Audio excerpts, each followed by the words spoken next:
Goodness ടെലിവിഷൻ്റെ ബൈബിളിലൂടെ ഒരു തീർത്ഥാടനം എന്ന വചന പഠന പദ്ധതിയിലേക്ക് മാന്യ പ്രേക്ഷകർക്ക് സ്വാഗതം.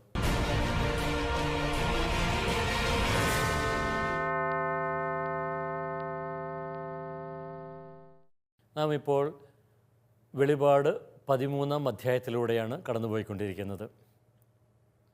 കഴിഞ്ഞ ക്ലാസ്സിൽ 12-ാം അധ്യായത്തിലുള്ള വിവരണം നമ്മൾ പഠന വിഷയമാക്കി.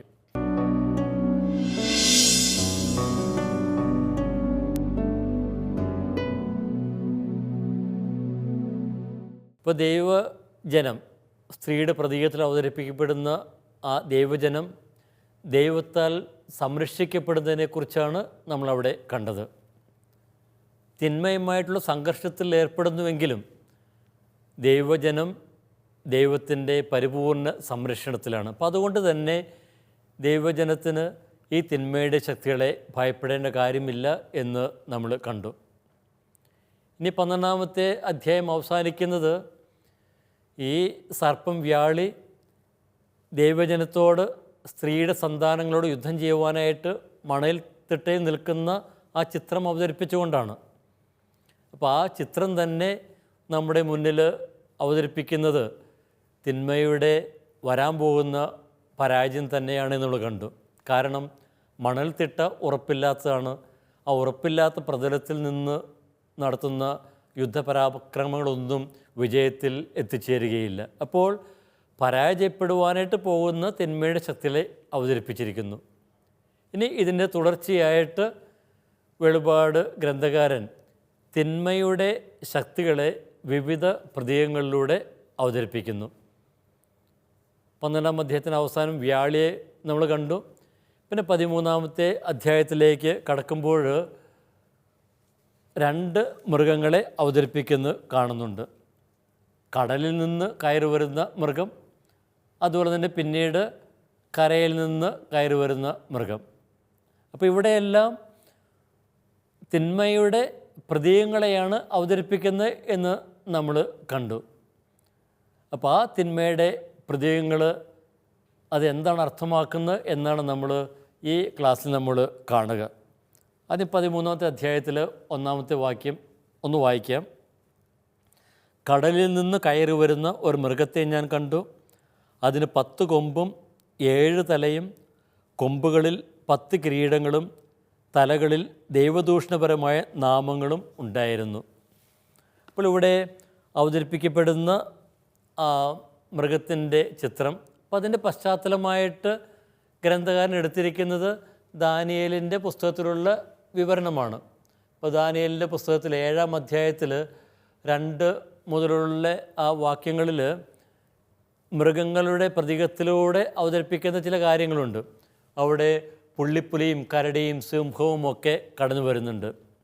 അപ്പോൾ അവിടെ ആ ദാനിയേൽ പ്രവാചകൻ അർത്ഥമാക്കുന്നത് ഇസ്രായേലിന് എതിരെ നിൽക്കുന്ന സാമ്രാജ്യങ്ങളാണ്. ഇപ്പോൾ ബാബിലോൺ, മേദിയ, പേർഷ്യ, ഗ്രീസ് തുടങ്ങിയ ആ സാമ്രാജ്യങ്ങളെയാണ് ഈ മൃഗങ്ങളുടെ പ്രതീകങ്ങളിലൂടെ അവതരിപ്പിക്കുന്നത്. ഇനി ഇത് ആ സാമ്രാജ്യങ്ങളെ മാത്രമല്ല അർത്ഥമാക്കുന്നത് എന്നും നമുക്ക് പറയുവാൻ സാധിക്കും. കാലാകാലങ്ങളായി നിൽക്കുന്ന തിന്മയുടെ സാമ്രാജ്യങ്ങളാണ് ഇവ. പണ്ടുള്ള അസീറിയയും ഈജിപ്തും ബാബിലോണും പേർഷ്യയും സോതോമും പിന്നെ അതുപോലെ തന്നെ ഗ്രീസും അക്കാലത്തെ റോമും എല്ലാം ഈ പ്രതീകങ്ങളിലൂടെ അവതരിപ്പിക്കുന്നുണ്ട്. ഇപ്പോൾ ഇവിടെ അവതരിപ്പിക്കുന്ന 2 മൃഗങ്ങളുടെ പ്രതീകങ്ങൾ, ആദ്യത്തെ മൃഗം റോമിൻ്റെ രാഷ്ട്രീയ പരമാധികാരമാണ് സൂചിപ്പിക്കുക. ഇപ്പോൾ കടലുകൾക്ക് മീതെ ആധിപത്യം ഉറപ്പിച്ചിരിക്കുന്ന റോമ സാമ്രാജ്യം. ഇപ്പോൾ കടലിൽ നിന്ന് കയറി വരുന്ന മൃഗം എന്ന് പറയുമ്പോൾ ആ ഒരു ചിത്രമാണ് ഗ്രന്ഥകാരൻ അവതരിപ്പിക്കുക. അപ്പോൾ കടലുകൾ കടന്നാണ് റോം തങ്ങളുടെ ആ സാമ്രാജ്യം വികസിപ്പിച്ചത്. പക്ഷേ എങ്കിൽ പോലും ഇവിടെ ആ മൃഗം റോം മാത്രമല്ല അർത്ഥമാക്കുന്നത്, സകല സാമ്രാജ്യങ്ങളും ഭീകര ഈ മൃഗങ്ങളുടെ ചിത്രീകരണത്തിലുണ്ട്. അപ്പോൾ തിന്മയുടെ എല്ലാ സാമ്രാജ്യങ്ങളെയും ഇത് അർത്ഥമാക്കുന്നു. ലോകത്തിൽ സദാ പ്രവർത്തനനിരതമായിരിക്കുന്ന തിന്മയുടെ ശക്തികളെയാണ് ഇവ അർത്ഥമാക്കുന്നത്. ഇനി ഈ മണൽത്തിട്ടയിൽ നിലയുറപ്പിക്കുന്ന സർപ്പവും പിന്നെ 10 കൊമ്പും 7 തലയുമായി കയറി വരുന്ന മൃഗവും പിന്നെ ഭൂമിയിലേക്ക് അഗ്നി ഇറക്കുന്ന മൃഗവുമൊക്കെ നമ്മെ ആദ്യം ഭയപ്പെടുത്തും. കാരണം അവ ഭീകര ശക്തികളാണ് എന്ന് നമുക്ക് തോന്നും. പക്ഷേ അവയെ ഭയപ്പെടേണ്ടതില്ല എന്നും ഈ വിവരണത്തിൽ പലയിടത്തും ഗ്രന്ഥകാരൻ പറഞ്ഞു വയ്ക്കുന്നുണ്ട്. കാരണം അതിലുപയോഗിച്ചിരിക്കുന്ന ആ ശൈലി തന്നെ അതിലേക്ക് സൂചന നൽകുന്നു. അവിടെ ഉപയോഗിച്ചിരിക്കുന്ന ഒരു പ്രയോഗമാണ് അധികാരം നൽകപ്പെടുന്നു. അപ്പോൾ അധികാരം നൽകപ്പെടുന്നു എന്ന് പറയുമ്പോൾ ആരാണ് കൂടുതൽ ശക്തൻ? അധികാരം നൽകിയവൻ തന്നെയാണ്. അപ്പോൾ ഈ മൃഗത്തിന് വളരെ പരിമിതമായിട്ടുള്ള ശക്തി മാത്രമേ നൽകിയിട്ടുള്ളൂ. കുറച്ച് കാലത്തേക്ക് പരിമിതമായിട്ടുള്ള സമയത്തേക്ക് പ്രവർത്തിക്കാനായിട്ടുള്ള ശക്തി മാത്രമേ ഉള്ളൂ എന്ന് ഈ വിവരണങ്ങളുടെ ഇടയിൽ പറഞ്ഞു വയ്ക്കുന്നുണ്ട്. അതുപോലെ തന്നെ 13-ാം അധ്യായത്തിൽ 12-ാമത്തെ വാക്യത്തിൽ പറയുന്ന വേറെ കാര്യമുണ്ട്.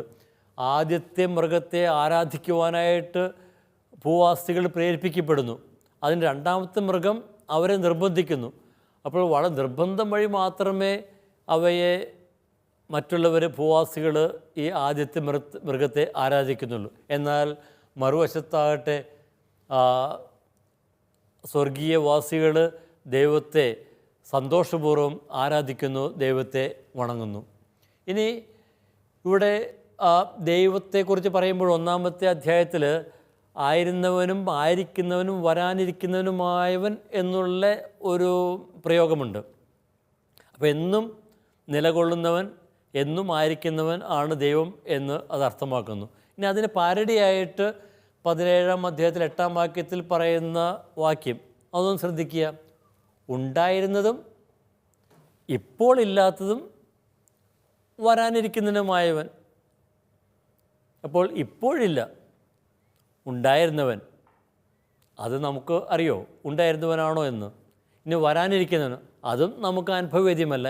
ഇപ്പോഴാകട്ടെ യഥാർത്ഥത്തിൽ അതില്ല. എന്ന് വെച്ചാൽ ഈ തിന്മയുടെ ശക്തികൾക്ക് വലിയ ശക്തിയൊന്നുമില്ല എന്ന് തന്നെയാണ് ഈ ഒരു പ്രയോഗത്തിലൂടെയൊക്കെ അർത്ഥമാക്കുക. അങ്ങനെയാണെങ്കിൽ ഈ യഥാർത്ഥ അസ്തിത്വമില്ലാത്ത മൃഗത്തെ ഭയപ്പെടേണ്ടതില്ല എന്ന് പറഞ്ഞു. അപ്പോൾ ഇവിടെ ഈ അധ്യായത്തിൽ തിന്മയുടെ ത്രിമൂർത്തികളെയാണ് അവതരിപ്പിക്കുക. വ്യാളി എന്ന പ്രതീകം, അതുപോലെ തന്നെ കടലിൽ നിന്ന് കയറി വരുന്ന മൃഗത്തിൻ്റെ പ്രതീകം, കരയിൽ നിന്ന് കയറി വരുന്ന മൃഗത്തിൻ്റെ പ്രതീകം. അപ്പോൾ ഈ മൃഗങ്ങളുടെ ഈ വ്യാളിയുടെയൊക്കെ അർത്ഥം എന്തെന്ന് നമുക്ക് വിവരണത്തിലൂടെ കടന്നുപോയിട്ട് നമുക്ക് മനസ്സിലാക്കുവാനായിട്ട് ശ്രമിക്കാം. ഇപ്പോൾ 13-ാമത്തെ അധ്യായം 1-ാമത്തെ വാക്യമാണ് നമ്മൾ ഇപ്പോൾ വിചിന്തനത്തിനായിട്ട് എടുക്കുന്നത്. കടലിൽ നിന്ന് കയറി വരുന്ന ഒരു മൃഗത്തെ ഞാൻ കണ്ടു. അതിന് 10 കൊമ്പും 7 തലയും, കൊമ്പുകളിൽ 10 കിരീടങ്ങളും തലകളിൽ ദൈവദൂഷണപരമായ നാമങ്ങളും ഉണ്ടായിരുന്നു. കടലിൽ നിന്ന് കയറി വരുന്ന മൃഗം. അപ്പോൾ കടൽ നമുക്കറിയാം, പഴയ നിയമത്തിൽ അത് പൈശാചിക ശക്തികളുടെ ആവാസ കേന്ദ്രമാണ്. കടലിൽ നിന്ന് കയറി വരുന്നു എന്ന് പറയുമ്പോൾ തന്നെ ആ തിന്മയുടെ ശക്തിയാണ് വരുന്നത് എന്ന് നമുക്ക് മനസ്സിലാക്കാം. അതുപോലെ തന്നെ 12-ാം അധ്യായത്തിൻ്റെ അവസാനത്തിൽ വ്യാളി യുദ്ധം ചെയ്യുവാനായിട്ട് നിൽക്കുന്നതും മണൽത്തിട്ടയിലാണ്, കടലിൻ്റെ തീരത്ത് നിന്നുകൊണ്ട് തന്നെയാണ്. ഇനി മൃഗവും കടന്നു വരുന്നത് ഈ കടലിൽ നിന്ന് തന്നെയാണ്. ഇനി ഈ മൃഗം എന്ന് പറയുന്നത് വ്യാളിയുടെ പ്രതിരൂപമാണ്. അപ്പോൾ കടലിൽ നിന്ന് വരുന്ന വ്യാളിയുടെ പ്രതിരൂപവും പ്രതിനിധിയുമാണ് മൃഗം. ഇനി കടലിൽ നിന്ന് കയറി വരുന്നു എന്ന് പറയുമ്പോൾ എന്താണെന്ന് അതിൽ നിന്ന് മനസ്സിലാക്കാവുന്നത്? കടൽ എന്ന് പറയുന്നത് നിരാകാരാവസ്ഥയുടെ ഒരു പ്രതീകമാണ്. അപ്പോൾ കടലിൽ നിന്ന് കയറി വരുന്ന മൃഗം എന്ന് പറയുമ്പോൾ ആ സൃഷ്ടിക്ക് മുമ്പുള്ള ഒരു നിരാകാരാവസ്ഥ, ആ തിന്മയുടെ ഒരവസ്ഥ അത് തിരികെ വരുന്നു എന്ന് വേണമെങ്കിൽ നമുക്ക് മനസ്സിലാക്കാം. സൃഷ്ടിക്ക് മുമ്പുള്ള രൂപരഹിതവും ശൂന്യമായിട്ടുള്ള അവസ്ഥയെ ഇത് സൂചിപ്പിക്കുന്നു. ഇനി ഇവിടെ കടലിൽ നിന്ന് കയറി വരുന്ന മൃഗം എന്ന് പറയുമ്പോൾ അതിൻ്റെ കാലികമായിട്ടുള്ള ധ്വനി എന്താണ്? ഈ മെഡിറ്ററേനിയൻ കടലിനപ്പുറത്താണ് റോം ഉള്ളത്. ആ കടൽ കടന്നാണ് ഏഷ്യ മൈനർ കീഴടക്കുവാനായിട്ട് റോമൻ സൈന്യം എത്തിയത്. അപ്പോൾ ഈ കടൽ കടന്നു വരുന്ന മൃഗത്തിൻ്റെ ആ ചിത്രത്തിന് പിന്നിൽ ഈ റോമ സാമ്രാജ്യം എന്ന ഒരു ധ്വനിയും നമുക്ക് കാണുവാനായിട്ട് സാധിക്കും. ഇനി ഇവിടെ ആ മൃഗത്തെ അവതരിപ്പിക്കുന്നത് 10 കൊമ്പും 7 തലയും 10 കിരീടങ്ങളും. അപ്പോൾ ഈ മൃഗം ഒരു വിധത്തിൽ പറഞ്ഞാൽ സർപ്പത്തിൻ്റെ തനിപ്പകർപ്പാണ്. സർപ്പത്തെക്കുറിച്ച് പറയുന്നത് 12-ാം അധ്യായത്തിൽ അതിന് 10 കൊമ്പും 7 തലയും 7 കിരീടങ്ങളുമുണ്ട്. അപ്പോൾ 7ഉം 10ഉം ഒക്കെ പൂർണ്ണതയുടെ പ്രതീകങ്ങളാണല്ലോ. അപ്പോൾ മൃഗത്തിന് ഈ 10 കൊമ്പും 7 തലയെന്നൊക്കെ പറയുമ്പോൾ അത് പൂർണ്ണത അവകാശപ്പെടുന്നു എന്ന് വേണമെങ്കിൽ നമുക്ക് പറയാം. അപ്പോൾ തിന്മയുടെ ശക്തികൾ തങ്ങൾക്ക് ദൈവികമായിട്ടുള്ള അനന്തമായിട്ടുള്ള ശക്തി ഉണ്ട് എന്ന് സ്ഥാപിക്കുവാനായിട്ടാണ് ശ്രമിക്കുന്നത്. ഇനി ഇവിടെ ഉപയോഗിച്ചിരിക്കുന്ന ആ പ്രതീകങ്ങളുടെ കൂടുതൽ അർത്ഥങ്ങളിലേക്ക് നമുക്കൊന്ന് കടക്കാം. 7 തലകൾ, അത് പറയപ്പെടുന്നത് 7 റോമൻ ചക്രവർത്തിമാരുടെ പ്രതീകമാണ് എന്നാണ്. ക്രിസ്തുവിൻ്റെ കുരിശുമരണം മുതൽ വെളിപാട് വരെ ഉള്ള ആ കാലയളവിൽ 7 ചക്രവർത്തിമാർ റോം ഭരിച്ചിരുന്നു. തിബേരിയൂസ്, കലിഗുള, ക്ലൗദിയൂസ്, നീറോ ചക്രവർത്തി, വെസ്പാസിയൻ, ടൈറ്റസ്, പിന്നെ ഡൊമീഷ്യൻ. അങ്ങനെ 7 ചക്രവർത്തിമാർ ഭരിച്ചിരുന്നു. അപ്പോൾ ആ ചക്രവർത്തിമാരെ സൂചിപ്പിക്കുന്നതായിരിക്കാം ഈ 7 തലകൾ എന്ന അഭിപ്രായം ഉണ്ട്.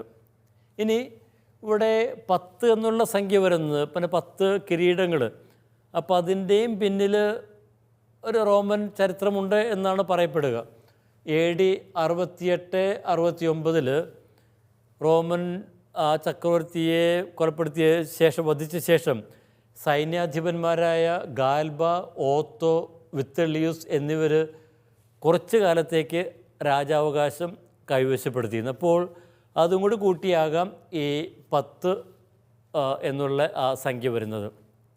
അപ്പോൾ ഇത് ഒരു വിധത്തിൽ പറഞ്ഞാൽ അന്നത്തെ ആ കാഴ്ചപ്പാടിൽ ആ റോമൻ സാമ്രാജ്യത്തിൻ്റെ ഒരു ചിത്രം ഇവിടെ അവതരിപ്പിക്കുന്നുണ്ട്. പക്ഷേ ഇത് നമുക്കറിയാം, ഈ 7 തലകളും 10 കൊമ്പുമൊക്കെ അത് ഒരു കാലഘട്ടത്തിലെ മാത്രം തിന്മയുടെ ശക്തികളല്ല, അത് എന്നും നിലനിൽക്കുന്ന തിന്മയുടെ ശക്തികളെയാണ് ഇത് അർത്ഥമാക്കുന്നത്. ഇനി ഇവിടെ പറയുന്ന വേറൊരു വിശേഷണം ദൈവദൂഷണപരമായിട്ടുള്ള നാമങ്ങൾ. അപ്പോൾ അവയ്ക്ക് ദൈവദൂഷണപരമായിട്ടുള്ള നാമങ്ങൾ എന്താണ് ദൈവദൂഷണപരമായിട്ടുള്ള നാമങ്ങൾ എന്ന് പറയുന്നത്? അപ്പോൾ അതിന് കൊടുക്കാവുന്ന അർത്ഥം ഇതാണ്. റോമൻ ചക്രവർത്തിമാർ തങ്ങൾ ദൈവങ്ങളാണ് എന്ന് അവകാശവാദം ഉന്നയിച്ചിരുന്നു. അപ്പോൾ അതേ തുടർന്നാണല്ലോ രാജാരാധനയൊക്കെ ആ റോമൻ സാമ്രാജ്യത്തിൽ വ്യാപകമായിരുന്നു. ചക്രവർത്തിമാരെ ദൈവമായിട്ട് ആരാധിക്കണമെന്നും പിന്നെ അതുപോലെ തന്നെ അവർക്കായിട്ട് പണിയപ്പെട്ട അമ്പലങ്ങളിൽ പൂജകൾ അർപ്പിക്കണമെന്നൊക്കെയുള്ള രാജശാസ്ത്രങ്ങളൊക്കെ ഉണ്ടായിരുന്നു. അപ്പോൾ അവർ ദൈവമാണെന്നും പുത്രരാണെന്നും രക്ഷകരാണെന്നുമൊക്കെ അവകാശപ്പെട്ടിരുന്നു. അപ്പോൾ ഈ രാജാരാധനയിലൂടെ ദൈവത്വം അവകാശപ്പെടുന്ന അവരുടെ അവകാശവാദങ്ങളെയാണ് ദൈവദൂഷണപരമായിട്ടുള്ള നാമങ്ങൾ എന്നതുകൊണ്ട് അർത്ഥമാക്കുന്നത്. അപ്പോൾ സഭയ്ക്ക് എതിര് നിൽക്കുന്ന സാമ്രാജ്യമാണ് ഇവിടെ അർത്ഥമാക്കുക. ഇനി ഈ മൃഗത്തെ അവതരിപ്പിക്കുമ്പോൾ വെളിപാടിൽ കുഞ്ഞാടിൻ്റെ ഒരു പാരഡി ചിത്രമായിട്ടാണ് അവതരിപ്പിക്കുന്നത്. അപ്പോൾ ഞാൻ ആരംഭത്തിൽ സൂചിപ്പിച്ചായിരുന്നല്ലോ, പൈശാചിക തൃത്വത്തെ അവതരിപ്പിക്കുമ്പോൾ ദൈവിക ത്രിമൂർത്തികളുടെ ഒരു പാരഡി ചിത്രം ഇവിടെ അവതരിപ്പിക്കാനായിട്ട് ഗ്രന്ഥകാരൻ ശ്രമിക്കുന്നുണ്ട്. അപ്പോൾ നമ്മൾ കുഞ്ഞാടും ഈ മൃഗവും തമ്മിൽ താരതമ്യം ചെയ്യുമ്പോൾ നമുക്കത് കൂടുതൽ വ്യക്തമായിട്ട് മനസ്സിലാകും. അപ്പോൾ സ്വർഗീയവും ഭൗമികമായിട്ടുള്ള ആരാധനയുടെ സംഘർഷം അത് വെളിപാടിൽ പ്രധാന പ്രമേയമാണ് നമ്മൾ കണ്ടു. അപ്പോൾ അത് ഈ കുഞ്ഞാടിനുള്ള ആരാധനയിലൂടെയും മൃഗത്തിന് നൽകുന്ന ആരാധനയിലൂടെയും ഒക്കെ പ്രകടിപ്പിക്കുവാനായിട്ട് ശ്രമിക്കുന്നുണ്ട്. ഇനി ഒന്നാമത് നമ്മൾ കാണുന്നു, കുഞ്ഞാട് മാലാഖമാരാലും വിശുദ്ധരാലും ആരാധിക്കപ്പെടുന്നതായിട്ട് പറയുന്നുണ്ട്. 5-ാമത്തെ അധ്യായത്തിൽ കുഞ്ഞാടിനെക്കുറിച്ച് പറയുമ്പോൾ അവിടെ മനോഹരമായിട്ട് അവതരിപ്പിക്കുന്ന ഒരു പ്രമേയമാണിത്. എന്നാൽ 13-ാം അധ്യായത്തിൽ 4-ാമത്തെ വാക്യത്തിൽ ഈ മൃഗം ഭൂവാസികളാൽ ആരാധിക്കപ്പെടുന്നു എന്ന് പറയുന്നു. ഭൂവാസികളാൽ ആരാധിക്കപ്പെടുന്ന ഈ മൃഗത്തിൻ്റെ ഭാഗത്ത് നമ്മൾ കുഞ്ഞാടിനെ കാണുന്നു. ഇനി രണ്ടാമത് വധിക്കപ്പെട്ട കുഞ്ഞാട് ഉയർത്തെഴുന്നേൽക്കുന്നത് 5-ാമത്തെ അധ്യായത്തിൽ 6-ാമത്തെ വാക്യത്തിൽ നമ്മൾ കാണുന്നുണ്ട്. കൊല്ലപ്പെട്ടതുപോലെ നിൽക്കുന്ന കുഞ്ഞാടിൻ്റെ മനോഹരമായിട്ടുള്ള ആ ചിത്രത്തിലൂടെ കുരിശുമരണത്തിലൂടെ അവിടുന്ന് ജീവനിലേക്ക് പ്രവേശിച്ചിരിക്കുന്നു. ഇനി അതിനൊരു പാരഡി ചിത്രമായിട്ട് ഇവിടെ അവതരിപ്പിക്കുന്നത് എങ്ങനെയാണ്? മൃഗം മാരകമായി മുറിവേൽപ്പിക്കപ്പെട്ടു, അതായത് മരണകരമായിട്ടുള്ള മുറിവ് അതിന് ഏൽപ്പിക്കപ്പെട്ടു, പക്ഷേ അത് സുഖമാക്കപ്പെട്ടു. അപ്പോൾ മാരകമായിട്ടുള്ള മുറിവ് ഏൽക്കപ്പെട്ടുവെങ്കിലും അത് സുഖമാക്കപ്പെട്ടു എന്ന് പറയുമ്പോൾ കൊല്ലപ്പെട്ടതുപോലെ നിൽക്കുന്ന അല്ലെങ്കിൽ കുരിശിൽ മരിച്ച് ഉയർത്തെഴുന്നേറ്റ ക്രിസ്തുവിൻ്റെ ഒരു പാരഡി ചിത്രമായിട്ട് ഇതിനെ കാണുവാനായിട്ട് സാധിക്കും. ഇനി കുഞ്ഞാട് സ്വർഗീയ പിതാവിൻ്റെ സിംഹാസനത്തിലാണ് ഇരിക്കുന്നത്. 3-ാമത്തെ അധ്യായത്തിൽ നമ്മൾ കാണുന്നുണ്ട്. പിന്നെ അവസാനത്തെ 22-ാമത്തെ അധ്യായത്തിൽ 1-ാമത്തെ വാക്യത്തിൽ നമ്മൾ കാണുന്നുണ്ട്. ദൈവത്തിൻ്റെയും കുഞ്ഞാടിൻ്റെയും സിംഹാസനത്തെക്കുറിച്ച് അവിടെ പറയുന്നുണ്ട്. ഇനി 13-ാം അധ്യായത്തിൽ പറയുന്നതാണ് മൃഗം സർപ്പവുമായിട്ടുള്ള ഇരിപ്പിടം പങ്കിടുന്നു. ഇനി അതുപോലെ തന്നെ കുഞ്ഞാടിനെക്കുറിച്ച് പറയുമ്പോൾ പറയുന്നു എല്ലാ ഗോത്രങ്ങളിലും ജനതകളിൽ നിന്നുള്ള വിശ്വാസികളെ അവിടുന്ന് രക്ഷിക്കുന്നു. എന്നാൽ മൃഗത്തിനാകട്ടെ ഇവയുടെ മേൽ ക്ഷണികമായിട്ടുള്ള അധികാരം മാത്രമേ ഉള്ളൂ. അപ്പോൾ ഭൂവാസികളൊക്കെ കീഴ്പ്പെടുത്തുവാനായിട്ട് ശ്രമിക്കുന്നെങ്കിലും അതിൻ്റെ ഭരണകാലം അത് വളരെ ഹ്രസ്വമാണ്. ഇനി തുടർന്ന് പറയുന്നു ദൈവിക മഹത്വത്തിനും ശക്തിക്കും കുഞ്ഞാട് യോഗ്യനാണ്. ക്രിസ്തുവിന് പിതാവിൽ നിന്നാണ് അധികാരം ലഭിച്ചിരിക്കുന്നത്. അപ്പോൾ സർവമഹത്വത്തിനും യോഗ്യനായ കുഞ്ഞാട് സർവശക്തനായ ദൈവത്തിൽ നിന്ന് അധികാരം സ്വീകരിച്ചിരിക്കുന്നു. എന്നാൽ മൃഗമാകട്ടെ അധികാരം സ്വീകരിക്കുന്നത് സർപ്പത്തിൽ നിന്നാണ്. തുടർന്ന് കുഞ്ഞാടിൻ്റെ നാമം എല്ലാ വിശുദ്ധരുടെയും നെറ്റിയിലുണ്ട്. 14-ാമത്തെ അധ്യായത്തിൽ നമ്മൾ കാണുന്നുണ്ട് ആ സിയോൺ മലമേൽ നിൽക്കുന്ന ആ കുഞ്ഞാടിൻ്റെ ചിത്രം. ഇനി ഇവിടെ പറയുന്നത് എന്താണ്? മൃഗത്തിൻ്റെ സംഖ്യ ഭൂവാസികളുടെ മേലുണ്ട്. അപ്പോൾ ആ കുഞ്ഞാടിൻ്റെ നാമം വിശ്വാസികളുടെ നെറ്റിയിലുണ്ടെന്ന് പറയുന്നതിൻ്റെ പാരഡിയായിട്ടാണ് ഇവിടെ മൃഗത്തിൻ്റെ നാമം ഈ ഭൂവാസികൾ വഹിക്കുന്നു എന്ന് പറയുന്നത്. അതുപോലെ തന്നെ കുഞ്ഞാട് സിയോൺ മലമേൽ നിൽക്കുമ്പോൾ ഈ മൃഗം അത് വരുന്നത് കടലിൽ നിന്നാണ്. അപ്പോൾ അതിൻ്റെ ഒരു വ്യത്യസ്തമായിട്ടുള്ള 2 തലങ്ങൾ. ഇനി അതുപോലെ തന്നെ ക്രിസ്തു സ്വർഗത്തിൽ നിന്ന് വരുന്നെങ്കിൽ ഈ പ്രതിയോഗിയായിട്ടുള്ള മൃഗം വരുന്നത് കടലിൽ നിന്നാണ്. അപ്പോൾ ഈ 2 വ്യത്യസ്തമായിട്ടുള്ള വിവരണങ്ങളിലൂടെ കുഞ്ഞാടിനെയും ഈ മൃഗത്തെയും ഇവിടെ അവതരിപ്പിച്ചിരിക്കുന്നു. അപ്പോൾ കുഞ്ഞാടിൻ്റെ ഒരു പാരഡി ചിത്രമാണ് ഈ മൃഗം എന്ന് കാണുവാനായിട്ട് സാധിക്കും. അപ്പോൾ കുഞ്ഞാടിൻ്റേതുപോലെ സർവ്വശക്തി സർവ്വമഹത്വവും ഒക്കെ അവകാശപ്പെടുന്നുണ്ടെങ്കിൽ പോലും ഇതിന് ആ മഹത്വമില്ല, അതിന് ശക്തി പരിമിതമാണ് എന്നിവിടെ അർത്ഥമാക്കുന്നു. ഇനി ഈ മൃഗത്തെക്കുറിച്ച് തുടർന്ന് പറയുന്നു ഇതിന് ഇത് പുള്ളിപ്പുലിയെപ്പോലിരുന്നു. വാക്യത്തിലേക്കൊന്ന് കടക്കാം. 2-ാമത്തെ വാക്യം, ഞാൻ കണ്ട മൃഗം പുള്ളിപ്പുലിയെപ്പോലിരുന്നു, അതിൻ്റെ കാലുകൾ കരടിയെപ്പോലെ, വായ് സിംഹത്തിൻ്റേതുപോലെ. അപ്പോൾ പുള്ളിപ്പുലിയും ഈ കരടിയും സിംഹവുമൊക്കെ നാം കണ്ടു. അത് ദാനിയേലിൻ്റെ പ്രവചന ഗ്രന്ഥത്തിൽ എടുത്തിരിക്കുന്ന പ്രതീകങ്ങളൊക്കെ തന്നെയാണ്. അപ്പോൾ അവിടെ തിന്മയുടെ ശക്തികളെ ആ സ്വേച്ഛാധിപതികളുടെ പ്രതീകമാണ് ഇവിടെ ഇതുവഴിയായിട്ട് അവതരിപ്പിക്കുന്നത്. അപ്പോൾ ഈ മൃഗങ്ങളുടെ പ്രതീകങ്ങളിലൂടെ ഈ സാമ്രാജ്യങ്ങളെല്ലാം വിരൂപശക്തികളാണ്, തിന്മയുടെ ശക്തികളാണ് എന്ന് യോഹന്നാൻ ഇത് അവതരിപ്പിക്കുന്നു. മാത്രമല്ല തുടർന്ന് പറയുന്നു വ്യാളി അതിൻ്റെ ശക്തിയൊക്കെ ഇവയ്ക്ക് നൽകി എന്ന് പറയുന്നു. അപ്പോൾ പൈശാചിക ശക്തിയാണ് ഈ മൃഗത്തിന് നൽകപ്പെട്ടിരിക്കുന്നത്. അപ്പോൾ ദൈവിക ശക്തി ഇത് അവകാശപ്പെടുന്നുണ്ടെങ്കിലും ഇതിനുള്ളത് വ്യാളിയുടെ ശക്തിയാണ്. വ്യാളി തൻ്റെ ശക്തിയും സിംഹാസനവും വലിയ അധികാരവും അതിന് കൊടുത്തു. അപ്പോൾ ഈ മൃഗം പ്രതിനിധാനം ചെയ്യുന്ന റോം എന്ന് പറയുന്നത് യഥാർത്ഥത്തിൽ തിന്മയുടെ ഒരു സാമ്രാജ്യം തന്നെയാണ് എന്ന് അർത്ഥമാക്കുന്നത്. അപ്പോൾ തിന്മ കൊടികുത്തി വാഴുന്ന സംവിധാനങ്ങളാണ് ഇവിടെ ഈ പ്രതീകമൊഴി അവതരിപ്പിക്കുന്നത്. അപ്പോൾ ദൈവിക മൂല്യങ്ങൾക്ക് എതിര് നിൽക്കുന്ന എല്ലാ സംവിധാനങ്ങളെയും ഈ മൃഗത്തിൻ്റെ പ്രതീകത്തിലൂടെ അവതരിപ്പിക്കുന്നുണ്ട്. അപ്പോൾ വ്യാളി അതിൻ്റെ ശക്തി കൊടുക്കുന്നു, അതിൻ്റെ സിംഹാസനവും കൊടുക്കുന്നു. അപ്പോൾ മൃഗത്തിന് ശക്തി ഈ വ്യാഴ് കൊടുക്കുന്നെങ്കിൽ കുഞ്ഞാട് ലഭിക്കുന്ന അധികാരം ദൈവത്തിൽ നിന്നാണ് എന്ന് നമ്മൾ കണ്ടു. ഇനി ഇവിടെ ഇതിന് സമാനമായിട്ട് നമുക്ക് അതിൻ്റെ കാലികമായിട്ടുള്ള കാര്യങ്ങളിലേക്ക് നമുക്ക് കടക്കാം. ഈ രാജാക്കന്മാർ, ചക്രവർത്തിമാർ അവർ പറഞ്ഞിരുന്നു അവർക്ക് ലഭിച്ചിരുന്ന അധികാരം ദൈവത്തിൽ നിന്നാണ് എന്ന്. അപ്പോൾ ദൈവികമായിട്ടുള്ള ശക്തിയാണ് അവരിലുള്ളത് എന്ന് പറയുന്നു. അപ്പോൾ ഇവിടെ സാത്താൻ്റെ പ്രതീകമായിട്ടുള്ള വ്യാളിയിൽ നിന്ന് മൃഗം അധികാരം സ്വീകരിക്കുന്നു എന്ന് പറയുന്നു.